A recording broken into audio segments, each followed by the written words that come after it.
Bonjour et bienvenue dans ce nouveau chapitre. On va voir un petit peu les inputs de type file. Voyons voir comment on va développer tout ça. Je prends mon dossier travail et je le balance directement sur le Visual Studio Code. Le raccourci Visual Studio Code, mon éditeur préféré. Ok, là donc je supprime. Donc je fais nouveau fichier, donc je vais ouvrir un nouveau fichier. Je vais l'appeler fichier file.html. Donc là directement je fais HTML 2.5 et le raccourci, le titre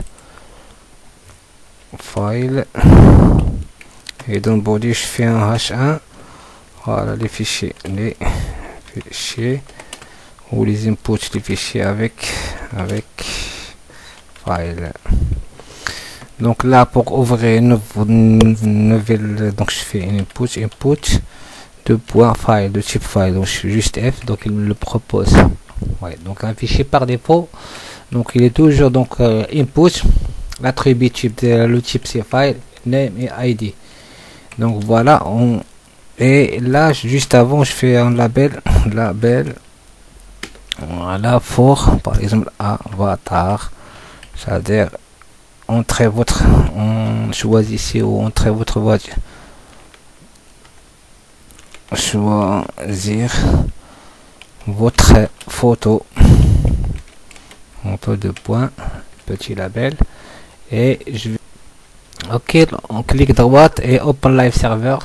Donc là il m'affiche un petit mot ma page, donc il y a choisir votre photo avec un bouton choisir un fichier, c'est le bouton input là. Donc et là il nous a dit qu'il accepte que les images et les inputs, aucun fichier choisi. Donc lorsque je pointe ici, donc qu'est-ce qui se passe? Il ouvre une autre fenêtre. Donc là je le mets sur mon écran, il m'affiche une fenêtre qui contient, en fait c'est pour que je puisse choisir mon fichier. Donc voilà, donc là par exemple choisir un fichier, je refais la même chose. Donc il ouvre la fenêtre, je prends n'importe quelle image et là je vais les traiter. Donc là donc il a choisi, donc le nom du fichier s'appelle java.png. donc il a par contre jusqu'à maintenant il a pas encore chargé, c'est juste il l'a mis local mais il l'a pas encore transféré. Donc c'est maintenant ce qu'on va faire, on va dans cette partie là on va faire une zone résultat, une zone preview, que je puisse c'est-à-dire quand je choisis mon image, la vignette de cette image, une petite vignette de par exemple je prends de 100 par sur dans une largeur de 100 pixels par 50 ou quoi que ce soit. C'est juste pour qu'il montre un petit peu le contenu. Voilà, voyons voir comment on va faire ça. C'est on va faire un petit file. Donc je fais un file set comme ça, field set comme ça avec une petite légende, légende, voilà, images, les images voilà. Voilà, on voit mes images, donc mes légendes, et à l'intérieur donc il y a vide, donc je mets rien du tout. Et là à la place de l'affichage, je vais déclarer une image carrément. Donc pour le juste de source je donne à rien, alt pareil je donne à rien, c'est juste je donne un id est égal à résultat. Résultat, voilà, tout simplement. On rafraîchit la page et on exécute en live open server. Je ramène là ici et je l'ai mis juste à côté. Voilà, jusqu'à là donc on n'a fait rien, donc c'est juste, donc on a déclaré un bouton input là, et là je fais un fait set à l'intérieur, j'ai mis juste une image. Donc comme ça lorsque je choisis une image, donc là il va choisir n'importe quelle image, donc il va la stocker ici, il va l'afficher ici. C'est ça le but de l'exercice. Voyons voir comment on va faire ça. Tout simplement il faut déclarer d'abord script Donc je récupère script, je déclare ma variable. Par contre là juste une petite remarque ici, donc là je peux faire sur le input une, comment dire, et là le input il est là, donc là le type file name id, donc là c'est le type accept, soit donc je peux faire ça, et si c'est une autre manière je peux, comme par exemple je fais image étoile comme ça, donc il va autoriser toutes les extensions de toutes les extensions de des images. Et là on change, donc là donc j'ai attribué un événement change, on change, exécute cette fonction, et cette fonction c'est elle qui va faire le travail, c'est-à-dire qu'il va, lorsque je clique ou je choisis une image ici via ce bouton là, donc là c'est il permet d'afficher à l'intérieur de cette image le résultat. Ok, c'est un peu juste pour vous donner une petite idée sur ce que je vais faire. Par contre là, donc ok, commençons à faire ça. Donc je fais afficher image toujours, donc là donc une input je l'ai attribué, soit je le fais comme ça, soit je le fais voilà. Donc par contre là je fais function, je déclare ma fonction function affiche, je l'ai appelé affiche image, vous pouvez l'appeler ce que vous voulez, donc là pas comme paramètre il n'y a pas, et là j'ouvre la fonction et je ferme. Voilà.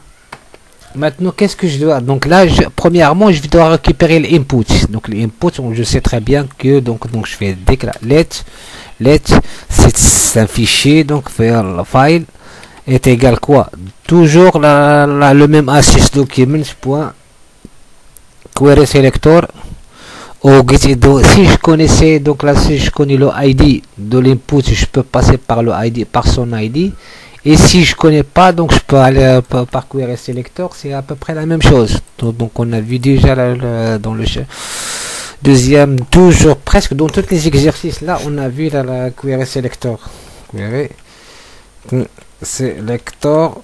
Donc là le input, je fais input, voilà input, voilà comme ça c'est suffisant. Par contre si on a d'autres inputs là, donc c'est pas, il faut vraiment bien spécifier. Je fais là, c'est un tableau, et à l'intérieur je fais type est égal à file, voilà file, c'est-à-dire traite que les éléments de fichier. Voyons voir ça. Donc là point, juste là je fais la technique console log point, donc file, qu'est-ce qu'on va voir, donc c'est un objet. Ok, là quand je rafraîchis la page, donc le console, j'ai vu, donc là quand je clique sur le bouton pour faire créer l'événement change, là je sélectionne, donc là j'ai une petite note, je choisis mon image, donc je choisis une image là quelconque. On voit très bien qu'il a affiché dans le console là, donc l'élément file, ouais. Donc donc il a le caractéristique ici, donc je peux récupérer. Voyons voir maintenant, donc point, si je fais point files, donc là on rafraîchit, on choisit l'image, donc là je choisis n'importe quelle image, donc on voit que file list, donc en gros c'est on a un objet file list, et à l'intérieur on a la propriété length est égale à 1, donc et le file, c'est-à-dire donc là c'est plus, donc moi ce que j'ai besoin de récupérer c'est celle-là exactement, donc la longueur. Déjà je teste au début, donc cet objet là il prend la valeur et là la longueur n, donc je peux faire un test pour et je récupère d'abord le résultat ici. Ok, c'est bon, je fais let's résultat est égal, voilà documents point query selector, et là je fais donc je fais un query selector, je peux directement je fais résultat, donc je le récupère par son ID, donc là tu vois, donc c'est voilà, et CTRL S, donc là pour être sûr que c'est le truc résultat, pour éviter tout type de truc, console.log, je fais console log et là je fais résultat, donc résultat, voilà, pour voir est-ce que tu sais vraiment je récupère ça ou pas. Donc là je récupère une image, on voit résultat image, donc il a bien récupéré le résultat. Ok, donc là j'ai cette valeur là et j'ai cette valeur là. Maintenant je vais donc faire quoi? Donc je vais afficher cette valeur là, qui est le fichier. Donc là le premier qu'on a récupéré, on a la longueur, et je sais très bien que pour récupérer, donc là on a les informations qui sont stockées dans ce qu'on a dit dans un tampon. Donc pour voir, pour lire un fichier comme ça, donc pour récupérer exactement, donc on a une petite technique, notre technique, on va utiliser l'API FileReader. Donc là maintenant, c'est-à-dire ce traitement est fait quand est-ce si if la longueur de ce fichier là, de cet élément qui est la longueur, file.length, la longueur gth length, la longueur supérieure strictement à 0, c'est-à-dire il y a au moins un seul fichier. Donc voilà, je fais comme ça, voilà le console log. Donc maintenant on n'a pas plus besoin, donc je peux la supprimer et je fais, donc là on a dit c'est, je vais utiliser l'objet pour lire un tampon. Là je sais très bien que j'ai le nom du fichier là dans un tampon, mais je peux pas, donc j'ai le type, j'ai la taille, j'ai le nom, voyons ça. Et par contre là, donc il nous faut une API, un objet pour que je puisse récupérer. On n'a pas le droit de le faire directement. Et ça, si on va le faire grâce à l'API FileReader. Donc ça s'écrit comme ça, FileReader. Ça c'est un truc, on va le voir directement sur MDN et vous allez voir comment. Donc là, MDN, je vais MDN toujours, et je fais FileReader. Voilà l'API. On va rentrer, on va regarder ce que ça donne exactement. FileReader. Donc l'objet FileReader permet à des applications web de lire le contenu d'un fichier, et donc, ou de tampon de mémoire brute de façon asynchrone. On peut ainsi lire un contenu d'un objet file ou de type blob. Un objet, c'est-à-dire si j'ai un input de type file, je peux le lire. Donc là, donc ce truc là, on va voir comment ça fonctionne. C'est très simple. Donc c'est donc FileReader. Donc s'il y a une erreur, donc FileReader.error, FileReader ready state, c'est-à-dire quand il charge, si le fichier est très lourd, il va le lire de façon asynchrone. On a dit il va le charger partie par partie. Et on a l'événement qui va déclencher tout ça, c'est l'événement .load, c'est ça. FileReader on load. Un gestionnaire d'événements, c'est-à-dire load.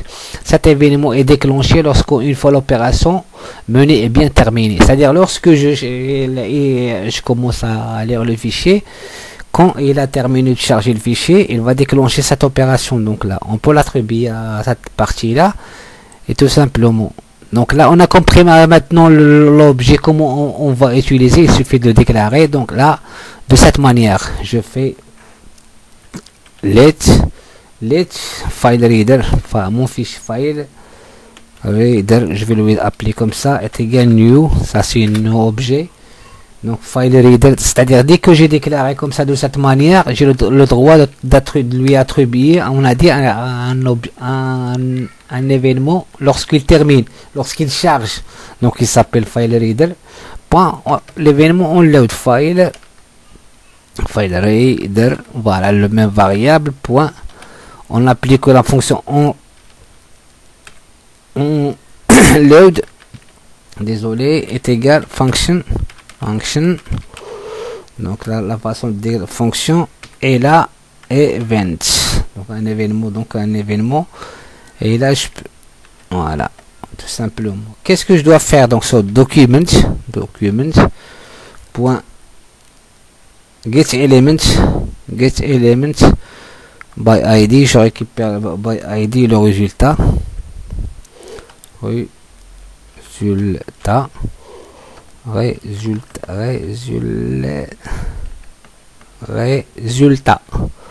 wow, pour ne pas, voilà, j'ai un doute là, résultat, voilà ça, résultat,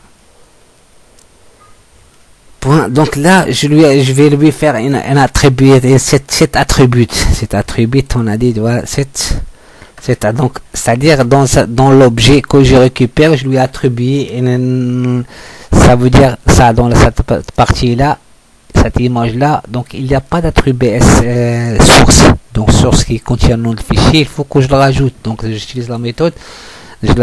Cet attribut. Cet attribut, je fais quoi? L'attribut CRC, c'est-à-dire la source, virgule, il va écrire quoi? Dans l'attribut source, c'est quoi? C'est ce qu'on repère dans le truc input. Puisque je connais l'input, c'est donc et 20, c'est l'événement qui passe .target .result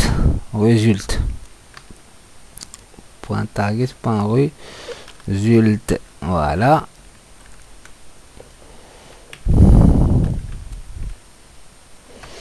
Et là après là donc là j'ai attribué, c'est-à-dire c'est comme je suis venu là dans l'image et j'ai fait CRC et là je mets égal, c'est comme ça l'exécution. Et après il faut que entre les deux je vais assurer donc mettre le fichier. Donc le fichier je le mets ici à l'intérieur de cette source là. Comment faire ça? Donc là on a dit l'attribut, donc j'ai l'attribut le file reader que j'ai récupéré. Donc puisqu'il est parti donc avec la fonction read as data URL, donc c'est à dire déjà le fichier, donc le commun c'est une URL, donc et de quoi de le file. Donc on a l'objet, donc le premier file et l'élément 0 file c'est à dire le premier élément qui passe. Donc là, donc pourquoi on fait 0? Donc file 0, pourquoi? Parce que si l'input, on va regarder et je vais mettre ça dans un autre tutoriel, c'est-à-dire upload multiple. Je vais là, je l'appeler upload multiple, comme ça vous allez prendre l'habitude. Donc là, c'est parfait. On va voir comment ce qui se passe. On a fait le traitement. Je vais expliquer un petit peu, réexpliquer. Là, je récupère le fichier. Donc le fichier, le premier fichier, pour que je puisse vérifier, donc je dis file.length supérieur à 0, c'est-à-dire s'il y a au moins un fichier, donc prends-le. On utilise l'API FileReader pour qu'il puisse lire le fichier, son contenu, et lire c'est-à-dire son adresse, que j'ai besoin de son adresse, donc l'événement qui sera dans l'event target result, dans le fichier source que je vais attribuer ça. On va voir un petit peu l'exécution. Et on rafraîchit la page là, on rafraîchit, voilà, et voilà. Donc je choisis mon fichier, donc je prends n'importe quel fichier et je fais ouvrir. Donc là j'ai une petite erreur, est-ce qu'il m'affiche quoi? File reader is not defined, file reader, donc j'ai un file reader is not, donc quelle ligne? On a la ligne 30 et la ligne et la colonne 11, la ligne 30 et file reader. Donc file reader je ne l'ai pas écrit de la même manière, désolé là. Là file reader, voilà. J'aurais dû appeler ça file tout simplement, file reader. Ok, donc c'est un lecteur, là c'est bon. Je rafraîchis la page, donc à mon avis c'était ça. Je choisis ça, une image, je refais le travail et je vois mon image qui s'affiche là. Donc il affiche à la grandeur, c'est-à-dire avec une largeur white, donc 100%, tu vois. Donc je peux remédier ça en utilisant, par exemple sur l'attribut là, le premier image, là il est où le résultat image, il est là. Je peux faire un wide par exemple, wide th est égal à 100 pixels, je fais 100 pixels par, c'est-à-dire la largeur 100 pixels, oui, et la hauteur je vais le mettre pixel, et la hauteur je fais, la hauteur c'est high, la propriété je fais 75 pixels, voilà, c'est une sorte de vignette là, donc c'est vrai, voilà, c'est comme ça. Je choisis mon fichier et là j'ai mon fichier qui s'affiche. Je prends n'importe quelle image, je le prends et je l'affiche comme une vignette. Ok, de ce cours là maintenant est terminé. Ce tutoriel maintenant est terminé. Merci de m'avoir écouté et à la prochaine.